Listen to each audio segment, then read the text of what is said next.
ये सब बाराती हैं, दूल्हा एक दो ही होगा यहाँ, ये सब बाराती ही निकलेंगे लास्ट में, दूल्हा कोई हो। इस पॉलिसी आई तो लोगों को ये लगा कि चलिए कहीं और से रोजगार नहीं तो यहीं से रोजगार लिया जाए, पर क्या यहाँ से रोजगार मिलेगा या आपके पास जो भी है वो भी छिन जाएगा? ये एक बहुत बड़ा सवालिया निशान इस समय सभी के लिए खड़ा हो गया है। आज एक वर्कशॉप लगाई गई जिसमें ये बताना था कि ई बिडिंग कैसे होगी, क्या होगी, कैसे किया जा सकता है, कब कैसे होगा, कितने मिनट की ई बिडिंग रहेगी, उसके बाद क्या होगा। आज ये सब डिस्कशंस होनी थी, बट इस डिस्कशन में क्या लोग सेटिस्फाई हो पाए हैं, कहाँ कहाँ से लोग आए हैं, ये बातचीत कर लेते हैं। एक शख्स जो इस समय मेरे साथ में मौजूद है, ये इस इंडस्ट्री से ताल्लुकात रखते ही नहीं थे, पर ई बिडिंग का नाम सुना तो कहा कि चलिए पहली बार हो रही है, हम भी इसमें अब सामने आते हैं, बातचीत करते हैं। अब इनसे भी बातचीत करने की कोशिश करते हैं। क्या लगता है कि ये जो ई बिडिंग की एक नई पॉलिसी सामने आई है, एक्साइज की जो नई पॉलिसी सामने आई है, इनके लिए कितनी बेनिफिशियल रहेगी और कितना ये आम जनता को सुख दे पाएगी, यानी कि जो इस फील्ड में आना चाहते हैं, जो इस इंडस्ट्री में आना चाहते हैं, इस इंडस्ट्री में कितना अच्छा वेलकम जो है वो आपका हुआ इस एक्साइज पॉलिसी के साथ? मैडम वेलकम तो नहीं हुआ, आज एक प्री बिड मीटिंग थी। प्री बिड मीटिंग में जब भी कोई भी कॉन्ट्रैक्ट होता तो उसकी प्री बिड मीटिंग रखी जाती है, तो ये भी एक कॉन्ट्रैक्ट ही है।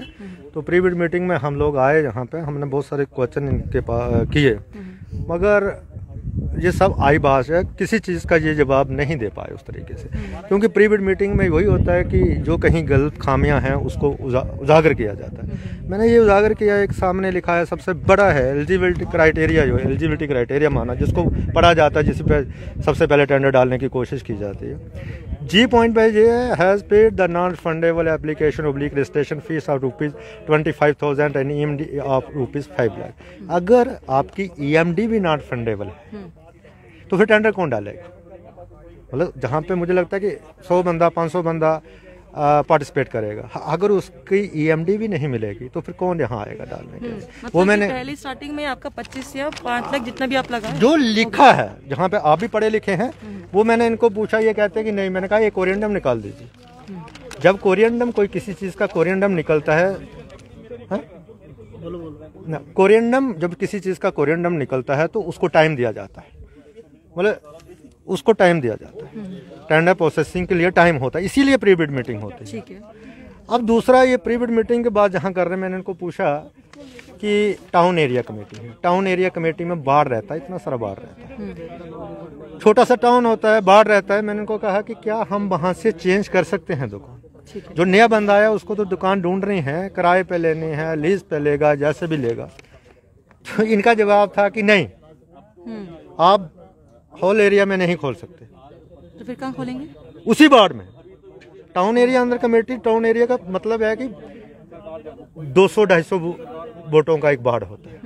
200-250 वोटों का मतलब खींच के 50 घर के अंदर टाउन, आपको पता है छोटा टाउन जो होते हैं, जो रिमोट एरियाज में है, यहाँ पे फारफ्लंग एरिया है, डाउन ट्रोडन एरिया है, डाउन ट्रोडन एरिया में छोटे छोटे बाड़ होते हैं, वहाँ पे लिमिटेड 50 दुकानें हैं, छोटी सी गली है, उसी के अंदर 25 दुकानें हैं। ऑलरेडी एक दुकान वहाँ चल रही है, पिछले 50 सालों से चल रही है। तो जो 50 सालों से वहाँ दुकान चल रही है, उसके आगे पीछे कोई दुकान नहीं है। तो मैंने उनको कहा क्या दूसरे वार्ड में एडजाइनिंग 100 मीटर 100 मीटर इस तरह? कहते नहीं, बिल्कुल नहीं कर। अगर बंदा वहाँ नहीं कर सकता है तो फिर वो कैसे पार्टिसिपेट करेगा? फिर पार्टिसिपेट करने का मतलब है कि आप मीटिंग जो प्री बिड जो ये बिड कर रहे हो, विद इन 7 डे आपको सारे पैसे जमा करने हैं। सपोज करो कि मैं 25 लाख रुपए जमा करवा देता हूँ, मेरी निकल जाती है, फिर ये कहते हैं कि 15 दिन के बाद आप ही की जिम्मेवारी बनती है कि आप ही DM से NOC लाओ, आप ही पोल्यूशन कंट्रोल बोर्ड से NOC लाओ, आप ही पुलिस डिपार्टमेंट से NOC लाओ, आप ही रेवेन्यू से NOC लाओ। अगर 15 दिन के अंदर मैं नहीं ला पाया तो मेरा वो 25 लाख रुपया गया, 25 लाख रुपया गया। और दूसरा, आज कोरोना का वक्त चल रहा है, कोरोना के टाइम पे कौन तहसीलदार जो मेरा काम जाते ही मेरा काम करेगा। वो कह रहा है मेरी अथॉरिटी 10 कितने लाख सवाल जो है यहाँ पर आपसे पूछेगा और उतने कितने सवालों का जवाब जो है वो आपको सेटिस्फैक्टरी जवाब मिला? Nothing else. हम गवर्नमेंट देखेगी, वो कहते गवर्नमेंट देखेगी। 2 दिन बाद। तो ये डिपार्टमेंट किसका है? गवर्नमेंट का डिपार्टमेंट नहीं है? आई डोंट नो गवर्नमेंट का। आप वहाँ लड़ाई तो हम कर नहीं सकते। मैंने 50 लोगों के सामने बोला, ये बात बोले, उन्होंने 50 लोग इस बात का गवाह, ये लोग सब बैठे थे, ये सब उस बात का गवाह, उनके पास ऑथेंटिक जवाब नहीं है कोई। उन्होंने ये भी अगर कितना डिस्टेंस चाहिए मैडम किसी से, वो बोलते ये गवर्नमेंट बताएगी, हमें नहीं बताया। देखो कोई टेंडर डाला जाता है तो उसकी प्रोसेस जो होता है, जो टेंडर डॉक्यूमेंट होता है, उसी पे सारा रिकॉर्ड होता है, उसी के अगेंस्ट लड़ा जाता है, मुंह जुबानी तो नहीं लड़ा जाएगा। इस समय कुछ टाइमिंग के बारे में भी आपको बताया गया कि कितनी समय की टाइमिंग रहेगी, कितनी देर ई बिडिंग जो है वो चलेगी? कह रहे हैं कि ये डॉक्यूमेंट के 13 तारीख से स्टार्ट होगी, को 72 घंटे की रहेगी। 72 घंटे की मैं कहता हूँ कि अगर 72 घंटे की रहेगी, पहले डॉक्यूमेंट प्रूफ ये बनाने के लिए आपको जो ई बिडिंग प्रोसेस जो first time in Jammu, e auction in first time in Jammu, जो ऑलरेडी दुकानें कर रहे हैं उनको भी ये पता नहीं है कि ये के प्रोसेस क्या है, इसको समझने में टाइम लगेगा। ये 2 दिन में इन्होंने फटाफट, कोई फरमान था 2 दिन में फटाफट वर्कशॉप करो तो तीसरे दिन फटाफट लॉन्च कर दो। कम से कम इसको वक्त मिलना चाहिए। 13 तारीख क्यों? अगर 1 महीना डिले कर सकते हैं, ये 1 महीना डिले कर सकते हैं तो दूसरा महीना डिले क्यों नहीं कर सकते? कम से कम 15 दिन और लोगों को टाइम मिलना चाहिए, लोग उस इलाके में जाएं। मैं अगर शराब की दुकान खोलना चाहता हूँ, लीकर की दुकान खोलना चाहता हूँ, कम से कम मैं वहाँ जाऊँ, वहाँ बैठूँ, वहाँ पे जाके मैं ये तो जज करूं कि कितने लोग सुबह से लेकर शाम तक इस दुकान पे आते हैं और कितना मटेरियल बिकता है। मुझे पता तो नहीं है कि ये दुकानदार कितनी सेल करता है, ये तो उसी इंसान को पता है, मुझे तो नहीं पता है। क्योंकि इसके बाद आपको रेवेन्यू जनरेट भी करना है, देना गवर्नमेंट को भी देना है, टैक्स गवर्नमेंट को भी देना। कम से कम जब मैं 4 दिन या 5 दिन उस दुकान के बाहर नहीं बैठूंगा, जब तक मैं अपना पूरा प्रोसेस नहीं करूंगा, जज नहीं करूंगा कि कितने लोग आते हैं, कितनी बिकती है, कितनी नहीं बिकती है, उस हिसाब से मैं कैलकुलेशन करके अपनी बिड डाल पाऊंगा ना।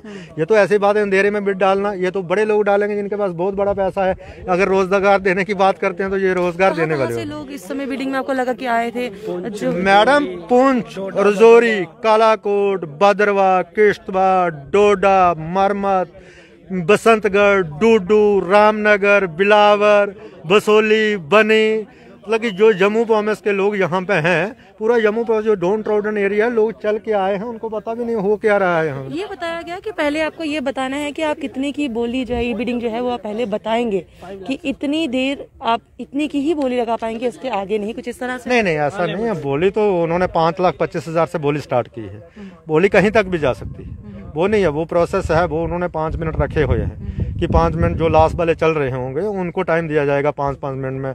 बोली जो है ये कह रहे हैं कि 25,000 बोली बढ़ानी है, 25,000 बोली बढ़ानी है। आप 5,000 बोली नहीं बढ़ा सकते, 2,000 रुपये बोली नहीं बढ़ा सकते, वो भी एक कोई इनका क्राइटेरिया होगा।